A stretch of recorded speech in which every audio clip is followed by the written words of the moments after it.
तमाम तारीफ़ें उस क्रिएटर के लिए जिसने इस यूनिवर्स को एक मकसद के तहत पैदा किया है।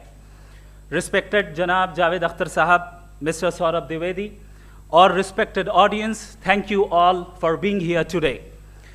आज की डिबेट में चूंकि हम बात करने वाले हैं डज गॉड एग्जिस्ट के टॉपिक पर, तो ये एक ऐसा टॉपिक है जिसके मुताल्लिक कोई भी डिसीजन लेने के लिए अलग अलग स्टैंडर्ड्स हो सकते हैं। लिहाजा डिबेट के शुरू में ये ज़रूरी है कि हम ये जान लें कि आज के इस टॉपिक में कौन सा स्टैंडर्ड सही होगा और कौन सा गलत होगा। सबसे पहला स्टैंडर्ड जिसे मैं समझता हूं कि हमारे रिस्पेक्टेड जनाब जावेद अख्तर साहब बड़ी तेज़ी के साथ उसकी तरफ लपकेंगे, वो है साइंस। जबकि साइंस दर हकीकत खुदा के एग्जिस्टेंस को डायरेक्टली साबित करने या उसके एग्जिस्टेंस को डिनाई करने के लिए स्टैंडर्ड नहीं बन सकती। और उसकी वजह क्या है, ये मैं नहीं कह रहा, ये वो लोग कह रहे हैं जो साइंस के एक्सपर्ट्स हैं। नेशनल एकेडमी ऑफ साइंस कहती है science doesn't have the processes to prove और disprove the existence of God. Why? क्योंकि साइंस का ताल्लुक एम्पेरिकल एविडेंस से है और एम्पेरिकल एविडेंसेस का ताल्लुक हमारे नेचुरल और फिजिकल वर्ल्ड से है, जबकि गॉड नॉन फिजिकल और सुपर नेचुरल रियलिटी है। लिहाजा नॉन फिजिकल रियलिटी को आप उस टूल के साथ नहीं चेक कर सकते जिसका काम फिजिकल रियलिटी को तलाश करना है। लिहाजा आज इस डिबेट में गॉड की एग्जिस्टेंस को साबित करने या उसे डिनाई करने में साइंटिफिक एविडेंस को एक्सेप्ट नहीं किया जाएगा। दूसरा स्टैंडर्ड हो सकता है रेविलेशन, कि रेविलेशन के जरिए हम ये साबित करें कि गॉड एग्जिस्ट करता है या नहीं। लेकिन ये स्टैंडर्ड भी आज इररेलेवेंट है। क्यों? क्योंकि रेविलेशन मेरे नज़दीक सोर्स ऑफ नॉलेज है, वैलिड सोर्स ऑफ नॉलेज है, लेकिन हमारे जावेद अख्तर साहब के नज़दीक ये वैलिड सोर्स ऑफ नॉलेज नहीं है। लिहाजा आज की डिबेट में मैं एक भी एविडेंस किसी भी मजहबी स्क्रिप्चर से नहीं दूंगा ताकि जावेद अख्तर साहब के लिए वो अनएक्सेप्टेबल ना हो। तीसरा जो मेयार हो सकता है वो है ऑब्जर्वेशन, कि भाई कोई कहे कि हमें खुदा दिखाओ, अगर है तो दिखाओ, या ये कि खुदा के एग्जिस्टेंस पर एम्पेरिकल एविडेंस दो, तो ये है दर हकीकत गलत टूल का इस्तेमाल करना। ये ऐसा ही है कि जावेद साहब मुझसे ये मुतालबा करें कि मुफ्ती साहब आप मेटल डिटेक्टर के जरिए प्लास्टिक डिटेक्ट करके दिखाएं। अब चूंकि प्लास्टिक डिटेक्ट नहीं हो पा रही है लिहाजा plastic does not exist. No, you are using the wrong tool. इस टूल से प्लास्टिक को डिटेक्ट नहीं किया जाता। लिहाजा मैं समझता हूं कि गॉड के एग्जिस्टेंस पर एम्पेरिकल एविडेंस का मुतालबा करना एक बचकाना मुतालबा है और हमारे रिस्पेक्टेड जनाब जावेद अख्तर साहब इस स्टेज से अब बहुत आगे निकल चुके हैं। अब बचता है एक ही स्टैंडर्ड, और वो स्टैंडर्ड है अक्ल, लॉजिक, रीजनिंग। और यही वो स्टैंडर्ड है जिसके तहत गॉड की एग्जिस्टेंस को साबित किया जाएगा या गॉड की एग्जिस्टेंस को डिनाई किया जाएगा। लेकिन चूंकि ये बहुत इंपॉर्टेंट और सेंसिटिव टॉपिक है, इसलिए लॉजिकल आर्ग्यूमेंट भी ऐसा होना चाहिए जो डेफिनेटिव हो, इनडेफिनेटिव ना हो, जो 2 और 2 4 की तरह बिल्कुल वाजे हो, जिसे लॉजिकली रिजेक्ट करना पॉसिबल नहीं हो। फॉर एग्जाम्पल हम कहें हमारे रिस्पेक्टेड मिस्टर सौरभ साहब, ये एक इंसान है और तमाम इंसान कॉन्शियस बीइंग है। लिहाजा नतीजा क्या निकला, हमारे सौरभ साहब भी कॉन्शियस बीइंग है। क्या ये इनडेफिनेट आर्ग्यूमेंट है या डेफिनेट आर्ग्यूमेंट है? ये डेफिनेट आर्ग्यूमेंट है। ये 2 और 2 की तरह वाजे है, इसमें किसी तरह जो है लॉजिकली इसको रिजेक्ट नहीं किया जा सकता। तो अगर आज हमारे जावेद अख्तर साहब ऐसी कोई अकली दलील और लॉजिकल एविडेंस दें खुदा के ना होने पर जो डेफिनेट भी हो, तो मैं ये ऐलान करता हूं कि यकीनन मैं उस एविडेंस को कबूल करूंगा और उस पर गौर करूंगा। लेकिन साथ में यह भी ऐलान कर देता हूं प्रेडिक्शन के तौर पर कि ऐसा कोई डेफिनेट आर्ग्यूमेंट कोई नहीं पेश कर सकता। दलील हम देंगे और डेफिनेटिव दलील देंगे, लॉजिकल दलील देंगे, ऐसी दलील देंगे जो एंटायर एथिस्टिक वर्ल्ड उसे रेफ्यूट नहीं कर सकती। चलें अब हम एक एग्जाम्पल सोचते हैं, एक सिनेरियो, सिंपल सिनेरियो, तमाम ऑडियंस से गुजारिश है, हम और आप एक आइसोलेटेड आइलैंड पर हैं, ऐसा आइलैंड जहां पे हमसे पहले कोई कभी नहीं गया। चलते चलते आपके सामने अचानक आपने देखा एक पिंक कलर की बॉल पड़ी हुई है, सबसे पहला सवाल आपके जहन में क्या आएगा कि ये बॉल यहां क्यों आई, कैसे आई, ये पिंक कलर की ही क्यों है, कोई और कलर भी हो सकता था, ये इसी शेप में क्यों है, कोई और शेप भी हो सकता था। नेचुरली आप इस तरफ पहुंचेंगे कि कोई ना कोई है जिसने इन स्पेसिफिक प्रॉपर्टीज के साथ इस बॉल को बनाया है और यहां पे रखा है। चूंकि आप जानते हैं कि ये जो बॉल है इसका एग्जिस्ट करना जरूरी नहीं है, ये एग्जिस्ट कर भी सकती थी, नहीं भी कर सकती थी, और एग्जिस्ट करना ही था तो किसी और फॉर्म में करती, किसी और कलर में करती। अब आप इस बॉल को एक्सपैंड करते चले जाएं, एक्सपैंड करते चले जाएं, एक्सपैंड करते चले जाएं, यहां तक कि ये बॉल यूनिवर्स के साइज की हो जाए। बताइए कि क्या साइज के बढ़ जाने से सवाल बदल जाएगा? हरगिज नहीं बदलेगा। अभी भी सवाल रहेगा, ये यूनिवर्स कहां से आया, इन स्पेसिफिक प्रॉपर्टीज के साथ कहां से आया, क्यों आया, किसने बनाया, ये सवाल उस वक्त भी वैलिड रहेगा।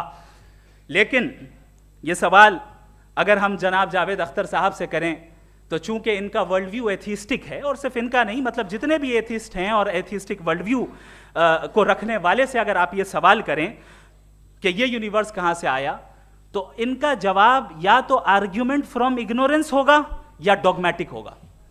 या तो ये कहेंगे कि मुझे नहीं पता कि ये कहां से आया, लिहाजा गॉड डज नॉट एग्जिस्ट, ये आर्ग्यूमेंट फ्रॉम इग्नोरेंस है, या ये कहेंगे कि ये यूनिवर्स खुद ब खुद बन गया। इसका मतलब ये है कि उस बॉल को भी खुद ब खुद बन जाना चाहिए, लेकिन बॉल के ताल्लुक से ये एक्सप्लेनेशन एक्सेप्ट नहीं की जाएगी कि ये खुद ब खुद बन गई, लेकिन यूनिवर्स के ताल्लुक से कर दिया जाएगा। इसे हम दूसरे अल्फाज में डॉगमा भी कह सकते हैं।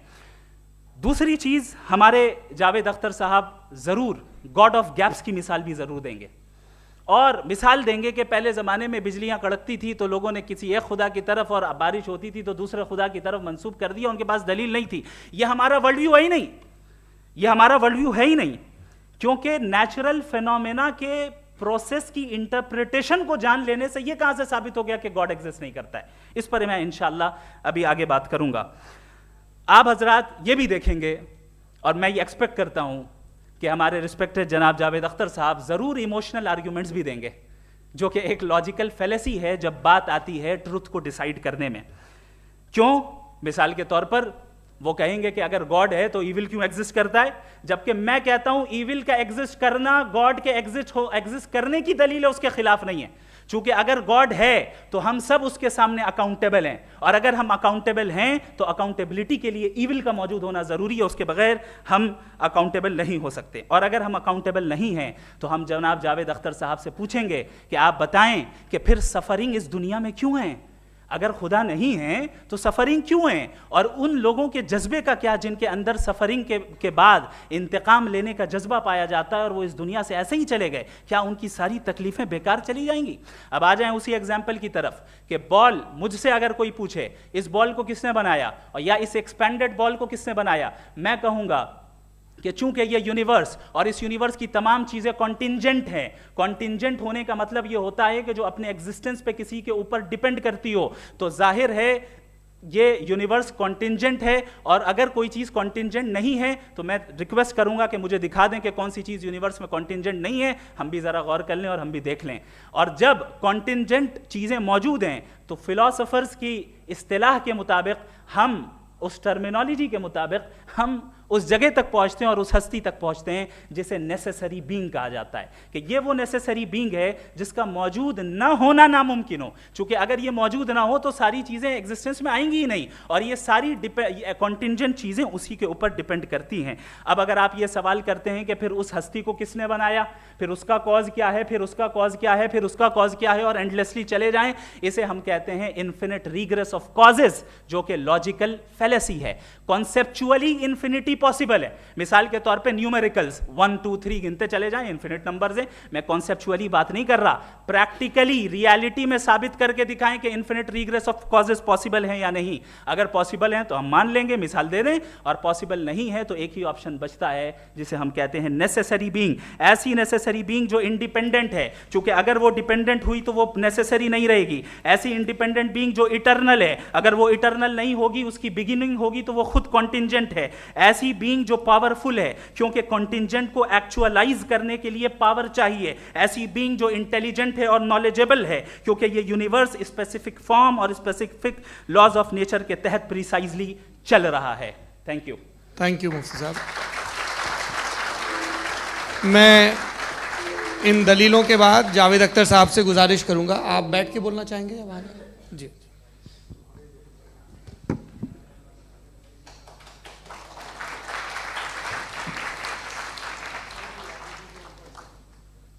पहले तो मैं मुफ्ती साहब को एक अच्छी खबर देना चाहूँगा कि मेरी नॉलेज साइंस के बारे में बड़ी मामूली है, तो आप फिक्र ना करें उसकी, लेकिन कुछ कॉमन सेंस है मुझ में। देखिए, ये खुदा का तस्वुर कोई नया तस्वुर नहीं है, ये सदियों से रहा है।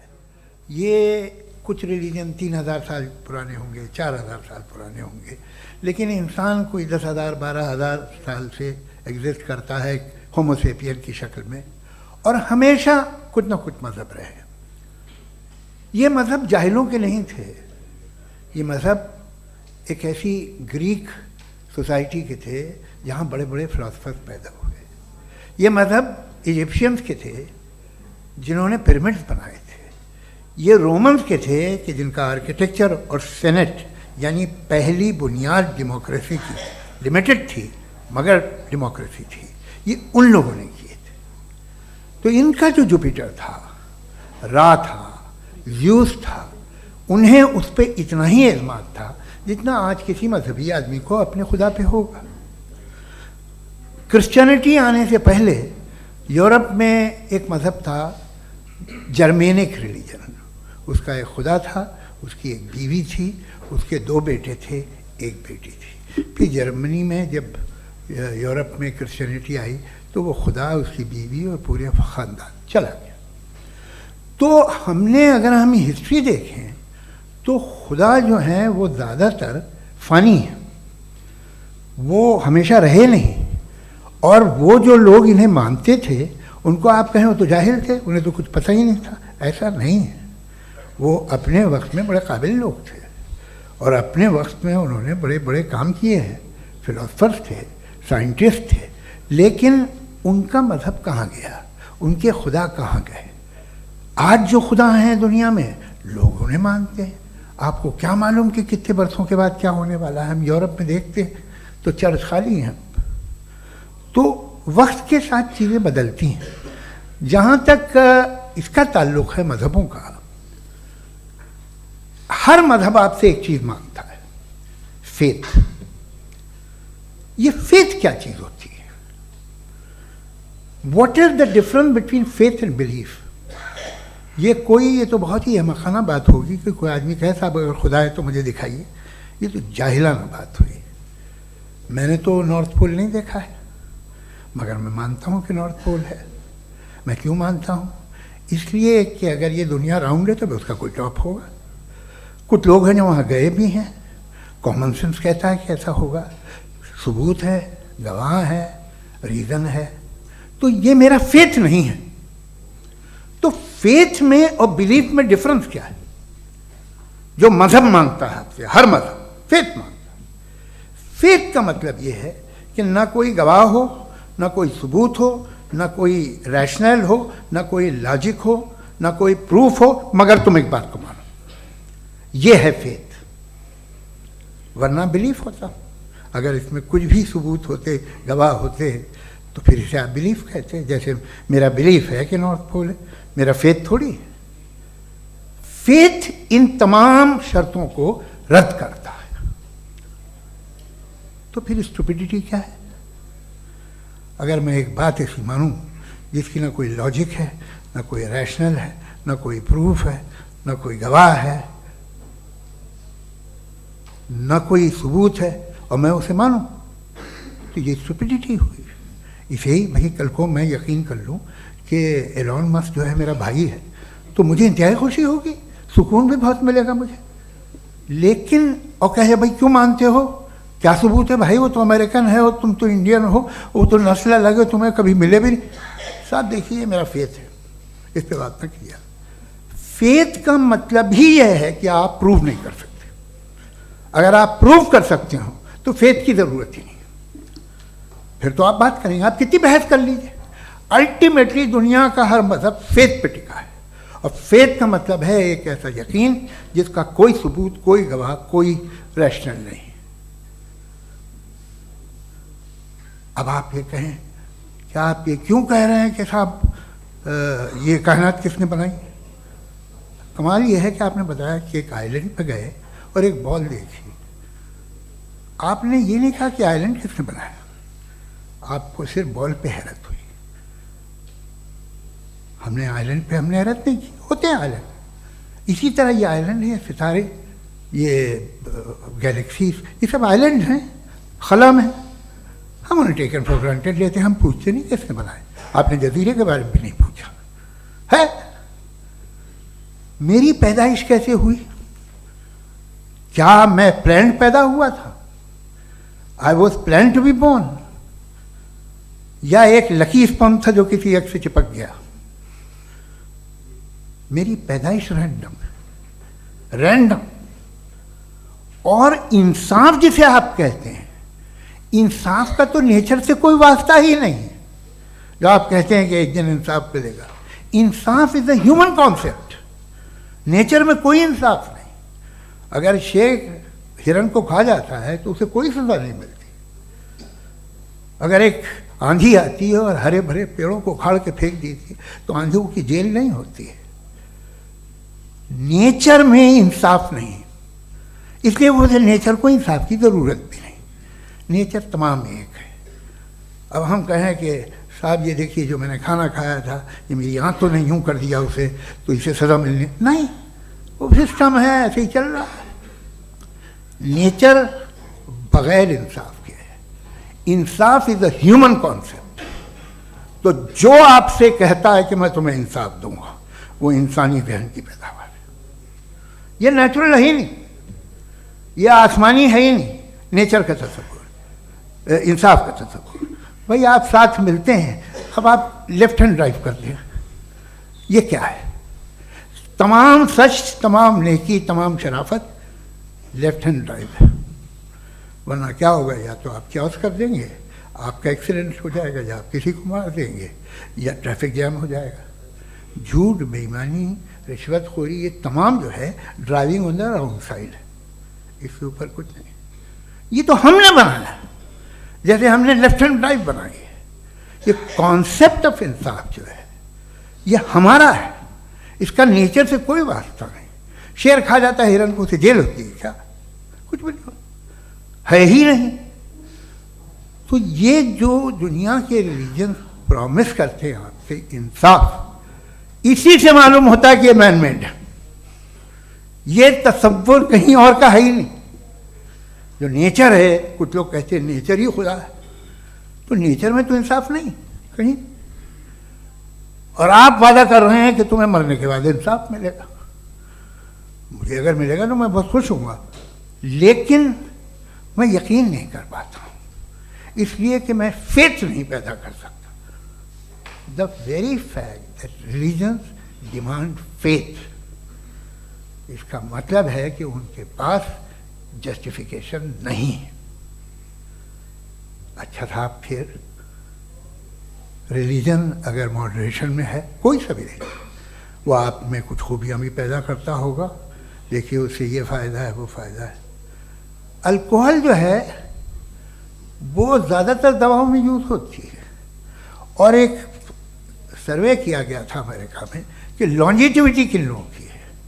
तो एक तरफ वो लोग थे जो शराब पीते ही नहीं थे, और एक तरफ वो थे जो एक बोतल शराब रोज़ पीते थे। सबसे ज़्यादा लंबी उम्र उनकी है जो 2 पैक नाप के शराब पीते और खाना खाते हैं।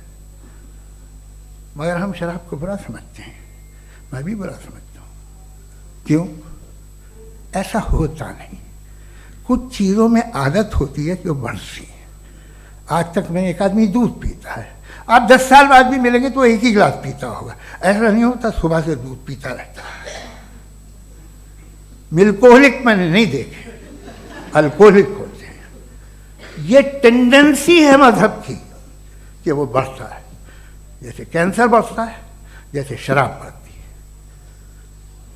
कुछ लोग होंगे जो उसे सही तरह से यूज़ करते। मुझे यकीन है कि हमारे मुफ्ती साहब भी उनमें से एक हैं, इनसे बहुत खुशी हुई मुझे इनसे मिलकर। लेकिन कितने लोग हैं कि आज आप देखते हैं दुनिया में जो तबाहियाँ हैं, इनमें कितना हाथ है उन लोगों का जो बिलीवर कहते था मजहब ये नहीं कहता, ना कहता होगा, मगर जब ये मजहब पीते हैं तो ऐसे बिहेव करते हैं। थोड़ा सा अगर हो तो शायद बहुत अच्छी बात, लेकिन शराब थोड़ी सी नहीं रहती, उसमें टेंडेंसी है पहले। थोड़ा सा अगर 2-3 कैंसर के सेल हो ना बॉडी में तो आदमी इससे में रहेगा, लेकिन वो 2-3 सेल नहीं रहते, वो मल्टीप्लाई होते हैं। जावेद साहब टाइम पूरा हो गया। टाइम हो गया, तो बस बात खत्म हो गई। अच्छा, मुझे कुछ और कहने को था भी नहीं।